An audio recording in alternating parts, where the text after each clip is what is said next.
Hello, everybody, and welcome to the NRSL Outback Xfinity Series Season 10 roster reveal that will be taking place when we take the green flag here in January when the season begins. I want to give a big thanks to everyone who painted all the schemes that were going on by for this season, as well as the returning schemes that went on by for last season as well. Big thanks to everyone who did it. So let's just go through the drivers and respective teams that are going to go on by. So without further ado, we start off with the two of Nick Breeding as Full Throttle Motorsports takes over the Corvettes. They will be part of the Chevy Corvette team instead of Flickinger Racing. And Nick Breeding takes over Jake Baskinger's ride. Arby's will be on board for this season, so we'll keep an eye on the rookie. He'll be making his NRSL debut altogether this season. Adam Garcia, as Flickinger Racing moves over to the Dodge. He's having Twitch Offline TV taking over Super Smash Bros. Ultimate. He had a very outstanding season. Kind of bit of a rough chase going there, but you got to give credit to that 16. They will be one to keep an eye on their sophomore season. Should be interesting to see what will happen from there. Another driver battling Rookie of the Year. We have Joseph Striggling, the 01, driving the unsponsored Dodge here. Quite a few Dodges that are actually going to be on board for this season there. So keep an eye on Srigley. We'll see what happens with him in the single car team for Srigley Racing there. And that's going to be a tongue twister once I first start saying that team too. Daniel Bouchard in the 03, which I do want to quickly put on there. He is a rookie on there, which I thought I did, but I did not. Bouchard, he will be making his debut altogether. He was a part of the channel when we ran the NS Spectrum Cup Series, and he'll be making his NRSL debut in the Xfinity Series for S3 Motorsports. So can't wait to see what's going to happen with him. Looking forward to seeing that in the Racy Chevrolet being a part of Xfinity altogether. TJ Hanley in the Corn Hub Manscaped Ford Mustang. Corn Hub is back again, this time in black, and now Hanley has moved over from Chevrolet to a Ford. And already probably scheme of the year, hands down, especially with the rainbow spoiler. This scheme's amazing. I love it. I don't know why. Oh, geez. It's going to give you an earful, folks. Vince Albriego makes his NRSL return in the 09 Diet Pepsi Mercedes for Bishop Family Racing. Bishop Family has been having some really good luck lately with the drivers that have been aboard altogether. Gary Owen managed to win last season, which we'll talk about him, and the same can be said for Andrew Miller in the 98. I believe Jake Hook, he did not. No, to my memory, he did not win, but they've had really good luck lately. Most of their cars have been winning races there, and we'll see what happens with Vince Albriego. Last start for him was all the way back in season 6, I want to say it was. He drove the number 80 Lowe's, and that was his last start. So Albriego in the second season, trying to pull Diego Yepes in the Cup Series. So we'll see what happens.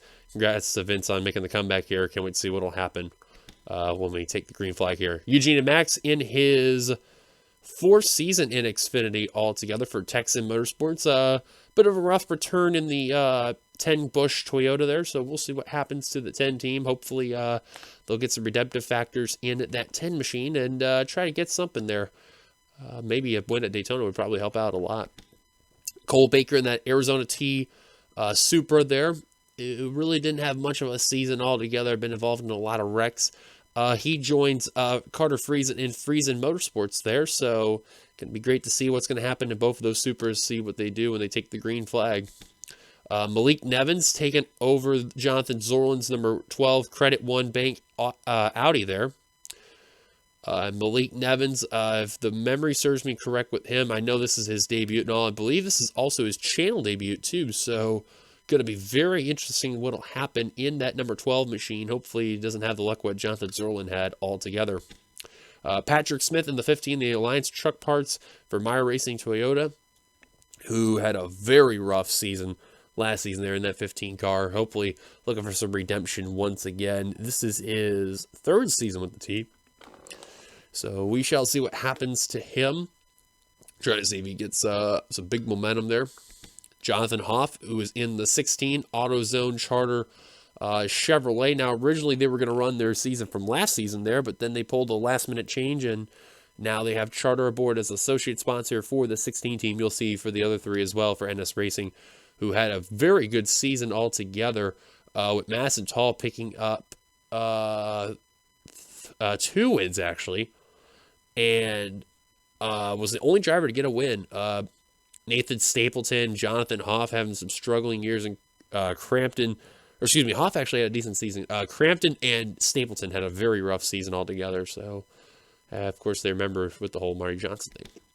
Garrett Sitter, and now in the 24, moving over from the 44 to the 24, being on the associate team with Exalted Racing. This is the funded Flickinger Racing car, which is merged with the team that's going to be part of Exalta Racing. So Garrett Sinder should be really interesting to see, to keep an eye on in that 24 Exalta Rainbow Warrior Dodge. See what happens with him. Nicholas Guerra had a really good season last season, driving the Hunt Brothers, now Hunt Brothers Pizza Chevrolet. So they have moved out of the Toyotas and they're now into Chevys. So we'll see what happens to Nicholas Guerra. Had a really good season, like I said. Just missed out on the championship, but trying to get that win. Been a long time coming for Guerra. We'll see if he gets it done, though. Ryan Griffin in that Chevrolet Corvette in the number 29 Little Caesars for Full Throttle Motorsports. Got a win at Ireland and then really didn't have much afterward there. So Griffin will be one to keep an eye on his sophomore season. Hopefully trying to get a win under that belt for that 29 team and try to also make the chase. Joshua Sicoli in that Coors Light for that Full Throttle team. If you notice as well, this is what was originally a 3-car team. Now will be a 4th, which you'll see who the 4th is in a bit. But a newer Coors Light look there, which I really like the logo, keep in mind, in that Corvette. So Sicoli made the chase last season. Sicoli's main strength is having a consistent year, but just the chase has been his kryptonite. There's always seems something to happen where just towards the end, just can't seem to get done. Will it finally be the year in Season 10? We shall see. Matthew Eves returns to Meyer Racing Toyota in his second season with the team, having money lying on there for Meyer Racing Toyota. Eves had a very struggling year, so he is looking for absolute redemption and maybe can do something trying to get the shade in there. Yes, I made a pun. Deal with it. Charles Sanford moves over from Cup to Xfinity, taking over James Ellison's ride. So if you've seen in the Cup Series where I mentioned that Charles Sanford and James Ellison did the swap, there's where Charles Sanford is now ending up in the Coke Vanilla Zero Sugar Chevrolet for S3 Motorsports. So the last time Charles Sanford made a start, if my memory serves me correctly, and I should have looked this up, I believe it was Season 6. It was Season 5 or Season 6 was the last time Charles Sanford made a start in the Xfinity Series. And at that time, he actually did really good. Just fell short in the battle for the championship, but he had a really good, consistent year and got a win under the belt. So we'll see what happens to Charles Sanford altogether. Bobby Frazier, who's one of the newer rookies, a part of Flickinger Racing, driving the McDonald's Dodge there. These are a couple of the guys that Nathan Hudson has helped brought it along with the merge with Flickinger Racing. And Bobby Frazier, I really don't know much about him at all. I believe he was a part of NOFSRL, I think. I could be wrong on that one, so don't quote me exactly, but I'm pretty sure it is. If it's not, then you can correct me in the comments below, but I'm pretty sure it's what it is. Shaunard in the 42 moves over from the 1 to that car, has Bass Pro Shops aboard in this Dodge. And funny thing about Shaunard, had a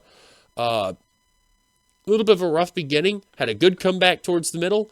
Towards the end of the championship battle, fell apart, and then when the chase game really fell apart. So Shaunard playing a wild roller coaster in his rookie year last season, and I don't think he got a win last season, so he's going to be one to keep an eye on. It'll be a fun watch to see Sean. Hopefully he doesn't get involved in a numerous amount of wrecks like he did prior to then, so we'll see what happens with him in that 42 machine. And Nico Ketchum in the Gatorade number 44. I believe Nico, this is actually the first start altogether for Nico Ketchum. This is brand new to that 44 team, so we shall see what happens into Nico, which I'm looking forward to seeing what will happen with that team altogether. Another rookie, by the way, to keep in mind, along with Frazier for Flickinger Racing. Derek Hamill in the 47 for his team, which I would have to look at the team name, but they have... I gotta hope I say this correctly, I don't butcher it. Schlutter Systems, I believe is what it's called. Schlutter Systems. I know it's got a German feel, and I want to say that's what it's called. And let me check real quickly with the team name with Derek Hamill, because I thought I put it down on here, and I did not. And that is Go Neum Racing. Gotta love the creativity of that team name there. But Go Neum Racing for Derek Hamill, which I'm going to fix that right now. I know professionalism at its finest there. Which I swear, I thought I did put that on there, but I did not. So, Derek Hamill going to make his NRSL debut this season. Looking forward there in that Chevrolet. Alex Tanker, the last of the drivers in that Chevrolet Corvette for Full Throttle Motorsports, also battling for Rookie of the Year. Alex Tanker, this will be his NRSL debut altogether, and he's been long overdue to try to make an NRSL debut. I remember seeing that he had been a part of the channel, being a part of special races as early as 2013, 2012, around that area, and then a few more along in 2015, 2016. Never part of the NRSL series, missed out in the signups, missed part of the team owners type of deal, and finally Full Throttle has picked him up in the number 50, which is actually first time used in the series in quite some time. So we'll see what happens to Alex Tanker. Best of luck to him driving the Cinevis car, which is a bank. Benjamin Thomas, he takes over Aaron Douglas's ride in the 51, bringing along GameStop aboard that machine. So GameStop being a big-time sponsor with the Meyer Racing Toyota team, and we shall see what happens to him in that number 51 car. So looking forward to see what will happen when we take that green flag here. That's another rookie to keep an eye on. Austin Yoakum in the 54, returning with PCT, but having a newer look aboard on that 54 machine. If you watched in the Discord, this actually got unveiled as of this video recording just yesterday. So a newer look compared to last season. He was driving the 46. Yoakum did not have a good season altogether.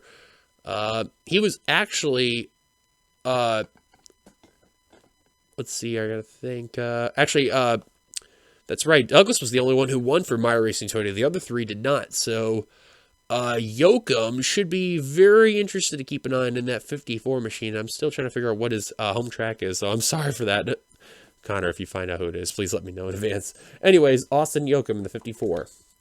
Peter Onjak aboard the number 55. Onj Auto making its debut in the NRSL. And the same could be said for BMW. They finally make their long-awaited debut in the NRSL Outback Xfinity Series. Onjak as well. He was a part of, I believe he was a part of one of the special races. And I believe he missed out on Spectrum Cup. So this will be his debut in any series altogether on the channel as well. So lots of debuts altogether for this team and the driver. So keep an eye on him. Very interesting number font too, might I add, with the BMW with Gainsco Agency. Gainsco Agency there, I was trying to remember. So Onjak will be one to keep an eye on. And Ryan Acosta, which I forgot to mention too because of the Sidekeep Motorsports disbanding. Some drivers have managed to pick up on some other teams. You noticed earlier in the Cup Series with Benjamin Miles and all the others in the Cup Series all being filled up. And then in Xfinity, the same can be here with the exception of one, which unfortunately is there. But Acosta got picked up by Onj Auto, and he has aboard Tic Tac. I can't speak anymore. But he has Tic Tac aboard in the number 56 Onj Auto BMW there. So got to be really interesting to see what will happen for Ryan Acosta, who last season, he had an okay season. It was a mediocre run, but you know, he had some good races, some bad races, just couldn't get out of the hole. Basically finished top 25 in that series last season. Stephen Pollard III is back in the series as... Actually, I just want to check real quickly. Oh, no, it's Steve Pollard. Oh, because... That's right, because the Pollard logic really is keeping in there. I've been given multiple different ones, so I'm sorry. I know the logic is hitting strong here. But Steve Pollard returning with NASCARnumbersite.org and updating the numbers site with the sponsors associated with S10 Motorsports for Xfinity and for the team altogether with Stofers, Reese's, and, of course, the NASCARnumbersite.org. So we'll see what happens to Steve Pollard in his second season returning back to the NRSL. Hopefully in Xfinity it goes a lot better and smoother than past seasons before. Clayton Schwartz in the number 60 Dr. Pepper Chevrolet for Evans Gardner Motorsports. Brand new for the team is using the 60. Going to be one to keep an eye on altogether. I don't know much about Clayton Schwartz at all. I don't know if he's made any other offline starts that I can think of off the tip of my tongue. So I am just going to leave it as a blank, and I have a feeling Allison will probably correct me in the comments as it happens. So there is that right there. So Clayton Schwartz driving that Dr. Pepper machine. We'll see what happens. And one of the other new teams going on by Outcast Motorsports. If you notice where Brandon Kraft sat in the 63, you were wondering about the original Archangel Racing team that happened before, where they had Brandon Krasta in the 95, Skylar Dixon in the 77, and Eli Bright in the 18. They all actually are a part of this team in Outcast Motorsports, which you'll see in a bit of where they are right now with their teams and sponsors and all. But Brandon Krasta, the team captain for the team, who is got a win under the belt last season there. All three of the, or actually, not all three, I'm sorry, all but Eli Bright managed to get a win. Skylar Dixon, we'll talk about him in a bit. Krasa trying to see if they can bring Outcast Motorsports its first career win, and also they have a former champion now a part of that team. So we'll see what happens to him altogether. Rob Evans, who was long away debut, really didn't go as planned for that 65 team, had a bit of a mediocre season there. Had some good runs, had some bad runs, and when the time came mattered to do everything most, it was long gone. So Evans in his second season will be one to keep an eye on there. His sophomore season, still an unsponsored car as well. 2 unsponsored cars. Yikes. Come on, Evans Gardner, pick up on some sponsorship. We shall see. Gary Owen gets some updated sponsorship on the number 69. Nice. Get that in the comments down below. He's having Pepsi aboard his number 69. His Bishop Family Racing is having full-out Pepsi aboard for their team. So Owen managed to win at Talladega in a crazy race altogether, and we'll see if he can try to pull off some super speedway magic once again in that machine. So we'll see what happens to Owen. Him and Jay Cook did not make the chase. Miller did, but we'll talk more about that in a bit. Boa Jones, who had probably one good race this season, and then after that, it just went downhill for that 70 team and that Buzzer TV channel Chevrolet now for the Johanna Atwood Motorsports team. So Jones is going to have a bit of a wild card stretch here because he's trying to look for some redemption and try to hope he's not a one-hit wonder after winning at Daytona. We shall see. He actually almost won back-to-back as well, keep in mind, but of the Daytona races, but just fell a bit short there. So Jones will be one to keep an eye on altogether for that team, see if he can pull some magic out of there, you know where. Madison Tall driving the Target Alpine Stars Chevrolet, newer sponsor aboard with that 80 team and keeping Alpine Stars as well. Tall, if she made the chase, she would have won the championship over Skylar Dixon. But, of course, when you miss out in the chase, sometimes you have a bit of a revenge tour, and she picked up 2 wins during that time in that chase there and really made a statement. Now NS Racing is going to have a fan favorite there for the team who managed to win in Orlando and Washington, D.C. So we'll see what happens to Madison Tall. Hopefully she gets her 3rd win of the year just like that in matter of races. So we'll see what happens. Jackie Tang returned back to the Xfinity Series for Evans Gardner Motorsports in that Taco Bell Chevrolet. Jackie Tang, who had a weird season. Very weird season altogether. Really. Didn't pick up a win, but actually was kind of consistent. And then fell off the face of the earth towards the end. So I know Tang's looking for some redemptive factors as the former Cup champion there. So we'll see what happens in that 81 machine. Trying to see if they can do something here. Carter Friesen, the 85, we mentioned before about Cole Baker now having a teammate with the 85. There's a possible rumor with Baker. This may be his one and only season being teammates with the 11. So, Carter will have to figure something out in a one-time possibly offer to be teammates with another driver. See if they can pull some magic in that SunTrust Super. So we'll see what happens altogether for Carter Friesen. Made the chase last season with consistency, but of course, worst of the chasers. So it's basically a thanks for playing moment there. So we'll see what happens to Carter. Skylar Dixon in the 86, the Xfinity champion from last season, who drove the 77 and managed to drive a SponsorDixon.com Toyota Supra, and now a part of Chevrolet for Outcast Motorsports there in the Office Depot Chevrolet. So Dixon tried to be a second champion, of course, who picked up 3 wins last season. So we'll see what happens to Dixon altogether in that Office Depot Chevrolet. Joining as his teammate Eli Bright in the number 88 Budweiser Chevrolet. Funny how we have a Dale Jr. car, part of the team and all that, and an 88. So it's actually funny to see that. And I think Budweiser, it's been a while since they've actually been in NRSL all together. I think the last time they've been a part of any of the series has been in the Cup, of course, in the number 4 where Clint Spillman had them all together. Now, of course, it's no longer being used all together. So a welcome back, I guess you could say, for both. So we'll see what happens to Bright in the 88.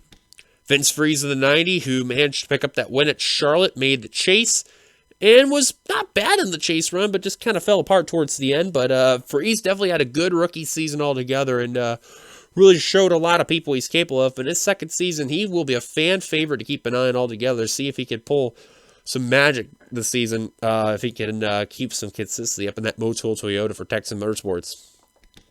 Then we got some NS Racing cars to show right here. Travis Crampton. This is just a really brand new car here. King Racing Products and iRacing. They dropped Rockstar. And Crampton there, excuse me, there is going to be interesting. A very sporty white, blue, and red look out there altogether. I can't even speak. My tongue is very twisted right now. I can't even speak words. But Crampton had a chance to win at Indy along with Nathan Stapleton, but just fell a bit short altogether and really didn't have much of a season altogether. He was actually the worst of the NS cars there and finished towards the bottom of the points. So Crampton looking for a second chance here in this season of his here. We'll see what happens altogether. Hopefully Stapleton has big faith, which, speaking of him, he'll be having aboard Powerade and JBL as a secondary sponsor. So Stapleton having a very, very fierce black and blue and light blue look there. So we'll see if he could get a win, because ever since he moved from the 88 to the 97, it has not been Stapleton's luck at all whatsoever. Who knows? Maybe he gets up and down. We shall see. Nathan Stapleton for NS Racing. Trying to see if we get anything done.